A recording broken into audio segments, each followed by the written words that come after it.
ঘটনা ঘটেছিল? আমি আমি স্বামীকের ওখানে যাই সন্ধেবেলা 5টার সময়। সন্ধেবেলা 5টার সময় 2 ফেব্রুয়ারি ওর মা বাবা ছিল ওখানে। এটা জানতাম আমি যে ওর মা বাবা ওখানে ছিল। ও আমাকে বলে যে আমি নতুন একটা ফ্ল্যাটে শিফট করছি, আর তাই বলেই আমরা ওখানে যাই। ও মার্লিনের আগে ওখানে একটা অন্য ফ্ল্যাটে থাকতো, ও এখানে শিফট করে। ও আমাকে ডাকে আর কমপ্লিটলি ফ্রেন্ডলি ওয়ে যে আশিস আমি একটা নতুন ফ্ল্যাটে শিফট করছি, আজকে মুভ করা হবে, এসে দেখা করে যাস। তো আমি অ্যারাউন্ড 5:30 আমি ওখানে পৌঁছে ওখানে থাকি, ওর মা বাবার সাথে হেল্প করি সব জিনিসপত্র মুভ করার, সবকিছু হয়। আমি অ্যারাউন্ড 9 PM আমার পরের দিন কলেজ থাকে, সো আমি অ্যারাউন্ড 9 PM বলি যে আই লিভ। আমি একটা উবার বুক করছি আমার ফোনে, আমি উবারটা বুক করছি। অ্যান্ড ও আমার থেকে ফ্রেন্ডলি ওয়েতে আমার ফোনটা ছিনিয়ে নেয়। তখন বলছে না না এখন যাবি না, এখন বুক করবি না, এখন বুক করবি না, পরে যাস। আমি বলি যে স্বামী ফোনটা দাও আমাকে প্লিজ, আমি বেরোবো এখন। বলছে না না না, কেন কেন এখন কেন যাবি। দিয়ে হি starts going through my phone and he discovers that I'm talking to somebody, and that is when he starts getting abusive. And his problem was not that I was talking to somebody, মানে যে কোনো কারোর সাথে কথা বলছিলাম না। His problem was that I was talking to somebody from the same line of work. ওর একটা ইগো হার্ট হয়েছিল ওই মোমেন্টে, যে আমি একটা কন্টেন্ট ক্রিয়েটরের সাথে কেন কথা বলছি, who is his like opponent, যেটা বোঝায়। অ্যান্ড তারপর থেকেই দরজা লক করে আমাকে মারা শুরু করে, ঘন্টার পর ঘন্টা। ওর মা বাবা থাকে ওখানে, ওর মা বাবা ছিল, আর ওই ঘরে না, ও ওই ফ্ল্যাটে একটা রুমে আমাকে নিয়ে যায় লক করে। ও বলে আমি তোর থেকে প্রশ্ন জিজ্ঞেস করব আর তুই আমাকে ঠিক উত্তর দিবি সব কটা। আর ও যাই জিজ্ঞেস করছে, আমি যাই বলছি তার উত্তরে ও সব কটা কথা, মানে আমি হ্যাঁ বলি, আমি না বলি, আমি সত্যি কথা বলি, আমি মিথ্যে কথা বলি নিজেকে বাঁচানোর জন্য, ও সব কটা কথায় আমাকে মারছিল। মানে মারছিল টু দ্য এক্সটেন্ট যেখানে আমার চোখ বন্ধ হয়ে গেছিল, দুটো চোখ আমার ফুলে গিয়ে বন্ধ হয়ে গেছিল। আমার হাতে এখনো সব জায়গায় দাগ, আমার চোখের নিচে এখনো কালশিটে পড়া। ওর মা বাবা আসে, এসে যখন বলে যে কি হয়েছে, কি আমার চিৎকার শুনে আসে, কি হয়েছে। যখন জিজ্ঞেস করে তখন ও দরজাটা খুলে ও 11 তলায় থাকে। ওই জানলাটার সিলটায় দাঁড়িয়ে বলে আমার আর ওর কথার মাঝখানে যদি কি তোমরা কেউ ইন্টারফিয়ার করো, আমি ঝাঁপ দিয়ে দেবো এখান থেকে, নিজে সুইসাইড অ্যাটেম্প্ট করবো, আর এই ঘরে সবাইকে আমি মার্ডার করে ফেলবো, তোমাদের সবাইকে আমি মেরে ফেলবো। ও এরকম থ্রেট দেয়। আর ওর বাবা মা ওর থেকে ভয় পেয়ে আমাকে আর ও বলে যে তোমরা এখান থেকে চলে যাও, তোমরা ছাদে চলে যাও 1 ঘন্টার জন্য, ওকে কথা বলতে। আর ওর মা বাবা ছেড়ে চলে যায়। ওর মা বাবা দেখছে, আমার একটা চোখ পুরো বন্ধ হয়ে গেছিল তখন, ওটা দেখে ওর মা বাবাকে ছেড়ে যায় ওখানে। আর আমি আন্টিকে পেছন থেকে, আমি চশমা পরেছিলাম না, আমি দেখতে পাই না ভালো করে চশমা ছাড়া, তো আমি পেছন থেকে আন্টিকে ইশারা করে বলছি যে আন্টি প্লিজ তুমি কাউকে একটা ফোন করো, কেন কি স্বামীকের কাছে আমার ফোনটা ছিল, আমাকে ফোনটা ফেরত দেয়নি। আমি আন্টিকে পেছন থেকে ইশারা করে বলছি যে আন্টি তুমি প্লিজ কাউকে একটা ফোন করো, আমার কোনো বন্ধুকে অন্তত জানাও।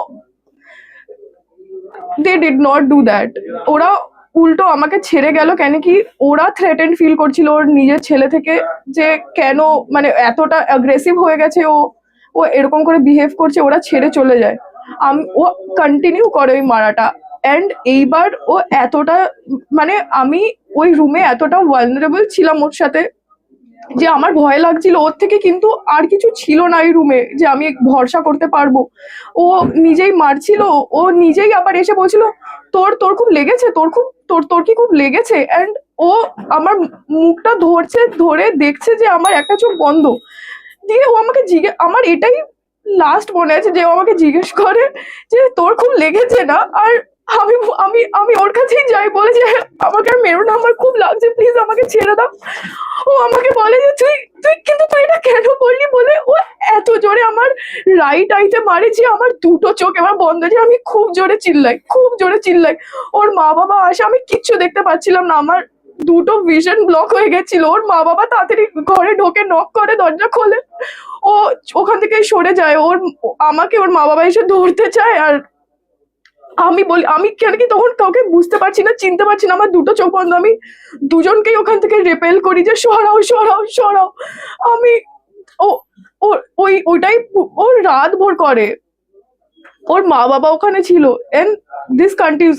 ওর পরে ওর মা এসে আমাকে জামা কাপড় দেয়, চেঞ্জ করি, বিকজ আর আমি বলছি যে আন্টি প্লিজ আমাকে এখান থেকে যেতে দাও, আমাকে এখান থেকে যেতে দাও, আমাকে প্লিজ এখান থেকে ছেড়ে দাও আমাকে। আর আমি তখন দেখতে পারছিলাম না চোখে কিছু, তো আমি কন্টিনিউয়াসলি বলি যে আঙ্কেল তুমি আমাকে প্লিজ ড্রপ করে দাও। আমি স্বামীকে বলি যে প্লিজ আমি তো যেতে পারবো না এখন, এরকম করে বাড়ি আমি কিছু দেখতে পাচ্ছি না, তুমি আমাকে ড্রপ করে দাও বাড়ি, প্লিজ আমাকে যেতে হবে।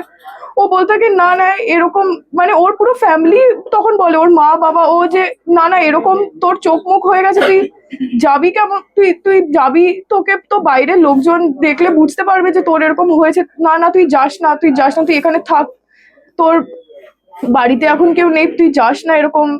অ্যান্ড ওইটা আর বাই দ্য টাইম আমার শরীর এতটা ছেড়ে দিয়েছিল, আমার মাথা পড়ে গেছিল, মানে আমি পুরো, ও মারছিল, আমি পাস আউট করছিলাম, ওই মানে ব্ল্যাক আউট, আর ওর মারেই আমি উঠছি এরকম। আমার পুরো গ্লিমসেস মনে আছে আমার পুরো ব্যাপারটা, মানে তারপর আগে কখনো কি এরকম না বন্ধুদের যতদিন ছিল কোনো সময় গায়ে হাত তোলা বা না না কোনো সময় এরকম হঠাৎ করে অ্যাগ্রেসিভ হয়ে যাওয়া, এটা না না না এটা প্রথমবার হঠাৎ করে? কিন্তু আমার সাথে এটা প্রথমবার। কিন্তু এই ব্যাপারটা যখন বাইরে যায়, ওর অনেক এক্সেস, মানে এক্স গার্লফ্রেন্ড, অনেক বন্ধুরা আমাকে রিচ আউট করেছে উইথ ভিডিও প্রুফ আর of sexual abuse, of physical assault, মানে আমার কাছে সব আছে যে ও কি কি করেছে। আর এরকম যাদের ব্যাপারে আমি চিনিও না, যারা আমাকেও চেনে না, তারা আমাকে রিচ আউট করেছে, বলেছে যে আমি তোকে ভিডিও পাঠিয়ে, আমার কাছে আছে সব ভিডিও, যে ও এগুলো, আমার মনে হতো যে আমার সাথে এটা প্রথমবার হয়েছে বলে আমি আওয়াজটা রেস করেছি, আমার ভয় লেগেছে, আমি বাইরে গেছি। আমার কাছে অনেক জনের এখন ছবি আছে যারা আমাকে বলছে যে তুই একা না, এটা তোর সাথে শুধু হয়নি, আমাদের সাথেও হয়েছে, আমরা কেউ কিছু বলিনি, কিছু করিনি। কি ভয় পাই এরা?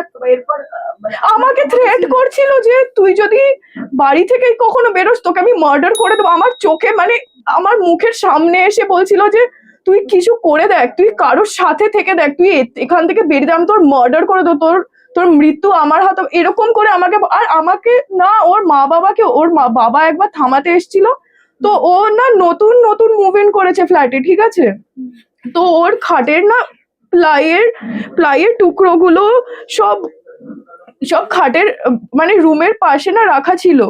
তো ওর বাবা থামাতে আসছে, ও একটা প্লাইয়ের টুকরো উঠিয়ে ওর বাবার পেছনে তাড়া করেছিল যে আমি কিন্তু তোমাকে মেরে ফেলবো। ওর বাবা ভয় ওর পায়ে পড়ছিল যে বাবা এরকম করিস না, এরকম করিস না, মানে ওর বাবা মা ওর থ্রেটে ছিল যে ওর ছেলে কি করতে পারে। আর আমাকে ওই যখন রাতে এইসব হয়, ওর বাবা মা রাতে বেরিয়ে আমাকে ছেড়ে ওখানে 1-1.5 ঘন্টার জন্য, ওরা যখন দেখছে আমার সাথে হচ্ছে, ওরা কিন্তু ওষুধ কিনতে যাচ্ছে, কিন্তু আমাকে ছেড়ে যাচ্ছে কেন ওখানে, মানে ওই অ্যাবসেন্সে। আমার পয়েন্ট এটা ছিল যে ওদের সব জায়গায় কাজ ছিল আমাকে ওখান থেকে বার করে দেওয়া, ওখান থেকে আমাকে নিয়ে বেরোনো, আমার জন্য ওষুধ কিনতে যাওয়া না, আমার চোখ বন্ধ ছিল। তারপর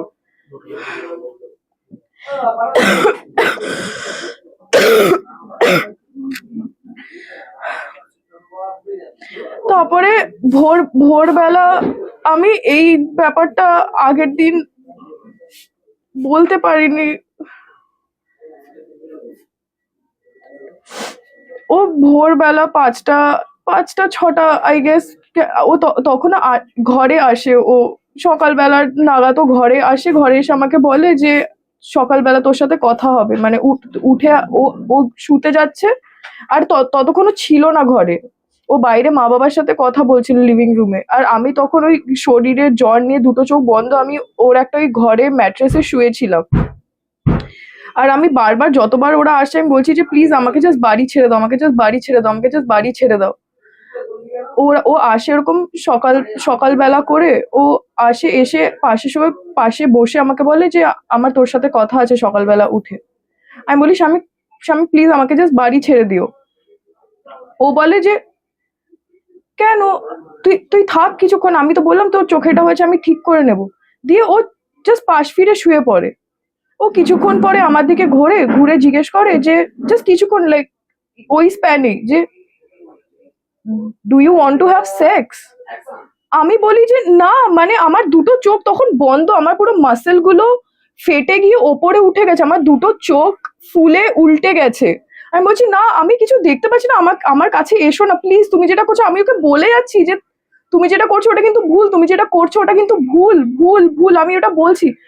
আর ও এটা বলছে কিন্তু আমি তোকে ভালোবেসে করছি যা করছি, আমি তো তোকে, আর ওইটা মারার সময় আমাকে বলছে যে আমি কিন্তু তোকে ভালোবাসি বলে মারছি, আমি কিন্তু তোকে ভালোবাসি বলে মারছি। আর তখনও ওইটা কন্টিনিউ করলো করা, যখন আমার গায়ে কোনো শক্তি নেই, আমার দুটো চোখ বন্ধ হয়ে গেছে পুরো, আমার কোনো ভিশন নেই। ও তখন এটা করছে জেনে যে আমি কিছু দেখতে পাচ্ছি না। আমি ওকে বলছি আমি করো না, এটা কেন করছো, আমি কাঁদছি, আমার চোখ থেকে জল বেরোচ্ছে না কেন কি, এতটা ফুলে বন্ধ হয়ে গেছে চোখটা। আরো বলছে কিন্তু আমি তো এটা তোর সাথে ভালোবেসে করছি, আমি তো এটা তোর সাথে ভালোবেসে করছি। আর ও কন্টিনিউ করতে থাকে। আমি এতটা ভালনারেবল ওই মোমেন্টে আমার কাছে কিছু নেই। আমি স্বামীকে বলছি যে স্বামী প্লিজ আমাকে ওয়াশরুমে নিয়ে যাও, প্লিজ আমাকে উঠিয়ে ওয়াশরুমে নিয়ে যাও। আর ওই আমাকে উঠিয়ে ওয়াশরুমে নিয়ে যায়। আপনার বাড়ি কখন ফিরেছেন?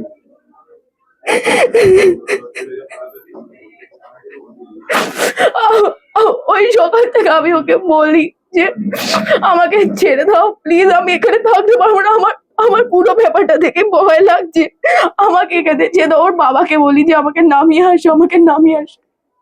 ওর মা এসে বলে যে বাবু তুই যাবি, আমাদের তো কি সবাইকে তোকে এই চোখের এই হাল দেখে তো, তোর চোখের এরকম দেখে তো সবাই বুঝতে পারবে তোর সাথে কিছু হয়েছে, তো আমাদের তো কিছু একটা বলতে হবে সবাইকে, সবাই মানে আমরা সবাই একটাই কথা বলবো তাহলে সবাইকে। আমি বললাম হ্যাঁ ঠিক আছে আন্টি, আমি কাউকে কিছু বলবো না। বলে হ্যাঁ বলিস, তুই এরকম প্যাকিং মুভিং করতে এসেছিলি, তখন ওই দরজার যে কাবার্ডের যা ওটা হয়, ওই দরজা মানে কাবার্ডের দরজায় চোখে লেগে ওরকম হয়ে গেছে। আমি বললাম হ্যাঁ আন্টি ঠিক আছে আমি তাই বলবো। স্বামীকে নিজে ওর ফোন থেকে আমার জন্য ব্লিঙ্কিট বা ইনস্টামার্ট কোথা থেকে মেকআপ আনায়, কনসিলার আনায়, ও নিজে আমার চোখে লাগিয়ে দেয়, ওটা লাগিয়ে দেয়। আর বলে যে মানে ও কনসার্ন তখন যে কি হয়েছে, মানে তুই যাবি কেমন করে, তুই থাক আমার কাছে। ও তখন কনসার্ন এটাই যে বাইরের লোক দেখতে পারলে বুঝে যাবে যে কিছু একটা হয়েছে। কিন্তু আমি ওদের প্রমিস করি যে আমি বলবো না বলে আমি 5টার সময় বাড়ি আসি। আমার ফোন তখন দেওয়া হয় আমাকে, আমি ওকে প্লিজ প্লিজ প্লিজ করে অ্যারাউন্ড 4:50 ও আমাকে আমার ফোনটা ফেরত দেয়। আমি চার্জে বসে, বিকজ ফোনটা ডেড হয়ে যায়, তো আমি ওরই চার্জে বসাই, ফোনটা চার্জ করে আমি ইন ড্রাইভ বুক করে বাড়ি আসে। আর ওর বাবা আমাকে নিচ অব্দি ছাড়তে যায়, স্বামীকে বাবা মাস্ক পরে, আমি মেকআপ করেছি করে আমাকে ফ্ল্যাটের বাইরে অব্দি উবারে উঠায় ওর বাবা। তখন 3 তারিখের 5টা বাজে সন্ধ্যেবেলা। আর ও রাতে আমাকে ফোন করে, আমি তখন আমার বন্ধু আমাকে আমি বাড়ি যাই, বাড়ি থেকে খুব প্যানিক করি, আমি এটা কাকে কি বলবো, কেমন করে, মানে কি হয়েছে, আমি পুরো প্যানিকে থাকি। আমার বন্ধু আসে আমার বাড়িতে, ও আমাকে বলে যে তুই এখানে থাকিস না, তুই আমার রিলেটিভের বাড়িতে চলে যা, মানে আমারই রিলেটিভের বাড়িতে আমাকে যেতে বলে। তো আমি এতটা প্যানিক যে আমার ফোনটা ট্যাপড হয়ে আছে, আমি আমার কোনো বন্ধুকে ফোন করতে পারছি না, বিকজ ও বলেছে তুই কাউকে কন্ট্যাক্ট কর, আমি তোকে মার্ডার করে দেবো। তো আমি ভাবছি যে হয়তো এতক্ষণ ওর কাছে ফোনটা ছিল, ও হয়তো ট্যাপ করে রেখেছে আমার ফোনটা, আমি কাউকে যদি ফোন করি ও যদি বুঝতে পারে। আমি আমার বন্ধুর ফোন থেকেই উবারটা বুক করে আমি জাস্ট বেরোতে যাব, স্বামীকের কল আসে আমার ফোনে। আমি ফোনটা তুলে বলি যে কি হয়েছে। ও বলে যে তুই কোথায় আছিস, আমি বললাম আমি এরকম আমার রিলেটিভের বাড়ি যাচ্ছি। ও বলছে যাস না, তোর চোখ মুখ দেখে তো ওরা তো বুঝে যাবে। ও তখনও আমাকে কনসার্ন দিয়েছে তুই আমার বাড়ি চলে আয়, দুদিন থাক, আমি কিছু এটা নিয়ে কথা বলবো না, আমি তোর গায়ে হাত তুলবো না, কিছু করবো না, তুই অন্য রুমে থাকিস, আমি অন্য রুমে থাকবো, আমি কিছু বলবো না, কিন্তু বাইরের লোকেরা দেখলে তোর চোখ তো বুঝে যাবে যে কিছু একটা হয়েছে। ওর কনসার্ন এটা ছিল যে ও লোকাতে চায়, তখন ও বলছে চলে আমি তোকে 5 মিনিটে আসছি পিক আপ করতে, নিয়ে চলে যাবো, কোনো চিন্তা নেই, কোনো চিন্তা নেই।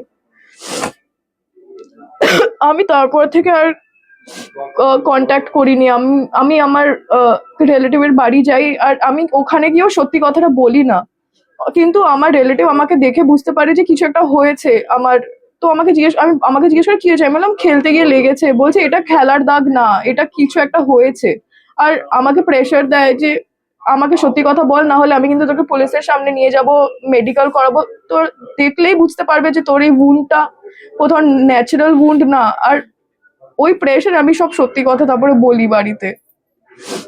তারপর বেহালা থানায় অভিযোগ করা হয়। হ্যাঁ তারপর বেহালা থানায় মানে অভিযোগ হ্যাঁ করেন আপনি, তাই তো? হ্যাঁ। আচ্ছা বলছি সঙ্গীতের সঙ্গে পরিচয়টা কতদিন তোমার? 2024 ডিসেম্বরে আমাকে ও কন্ট্যাক্ট করেছিল রিল বানানোর জন্য, কন্টেন্ট ক্রিয়েশনের জন্যই। does he have a feeling for you? মানে did you ever got to know that? I don't think so, but then the way he was speaking that day, I don't know. ও just বলে যাচ্ছে আমি তোকে মারছি কেন কি তোকে ভালোবাসি, আমি তোকে মারছি কেন কি তোকে ভালোবাসি। মানে তার আগে কখনো বলেনি? না না না, মানে অ্যাজ আ ফ্রেন্ড যে ভাই ভাই আমি তোকে খুব ভালোবাসি, ওই that is very different. But we are in a relationship, oh my god আমি তুই আমার সবকিছু, আমি তোর লাইক ইউ নো ডেটিং, ওই ব্যাপারটা একদমই নেই, একদমই নেই। আচ্ছা আর একটা কথা যেটা বলা হচ্ছে, যেহেতু আপনি নিশ্চয়ই জানেন যে একটি ভিডিও ভাইরাল হয় সম্প্রতি, এবং তারপর এই ঘটনাটা যেহেতু সামনে আসে, অনেকেই এটা পলিটিক্যাল দিকে ঘোরানোর চেষ্টা করা হচ্ছে, এবং এটাও অনেকে বলছেন যে আপনাকে টাকা দিয়ে এটা করানো হচ্ছে, একটি বিশেষ দল করছে। আমি না, আমি কারোর বাড়ির মেয়ে, আমি কারোর একজন বোন, আর তার বাড়িতেও না মা ছিল। তার মা থাকা সত্ত্বেও যদি এটা হয়, আমি জানি না কত টাকা দিয়ে এটা করানো যায়, ঠিক আছে? আমি জানি না যে এটা কারোর সাথে কেমন করে হতে পারে, তার বাড়িতে তার মা বাবা থাকা সত্ত্বেও। অ্যান্ড আমার সাথে পলিটিক্স এর কোনো রিলেশন নেই। I am a fucking victim here.